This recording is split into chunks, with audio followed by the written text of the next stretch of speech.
Ruishido, dilahirkan pada 29 Mei 1999 di Tokyo, Jepun, adalah seorang idola graduri Jepun yang terkenal.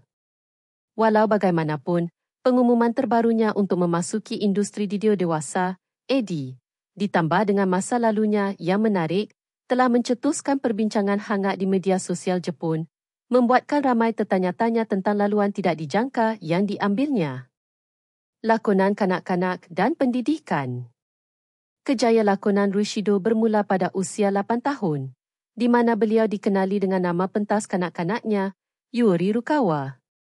Pada usia 11 tahun, bakatnya terselah apabila beliau muncul di skrin NHK dalam program pendidikan Himitsu no Chikarando. Tidak lama selepas itu, beliau menangguhkan kejaya hiburannya untuk mengutamakan pendidikannya. Yuri Rukawa tekun belajar, akhirnya mendaftar di universiti dan memulakan kejaya sebagai guru sekolah persediaan, kelas tuition. Meninggalkan bidang pengajaran dan memasuki graduri. Semasa beliau berkhidmat sebagai seorang pendidik, kabar angin di internet mula tersebar.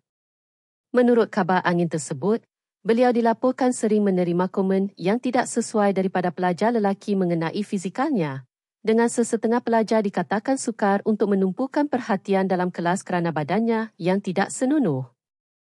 Pada tahun 2023, perubahan ketara berlaku dalam kejayanya.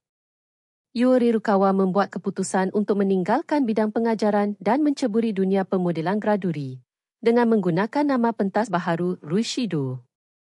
Kehadirannya yang menonjol cepat menarik perhatian, menyebabkan beliau dipaparkan dalam bikini di majalah Friday, sebuah penerbitan terkemuka dari Kodansha yang terkenal dengan judul manga popularnya.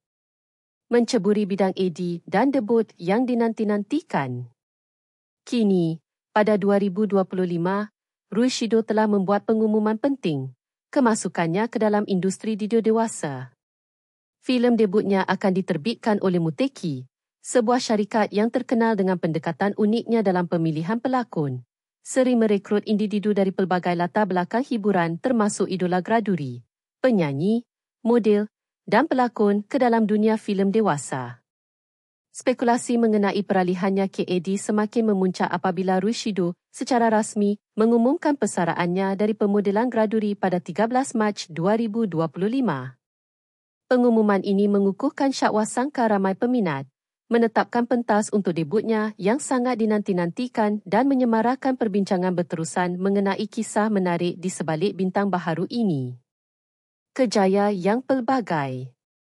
Berdiri pada ketinggian kira-kira 1.58 meter, kejaya Ruishido menunjukkan evolusinya daripada pelakon kanak-kanak kepada idola graduri dan kini seorang pelakon AD. Beliau juga telah dikreditkan untuk kerjanya dalam siri TG Nacing at Your Side 2024, menunjukkan penglibatan berterusannya dalam lakonan.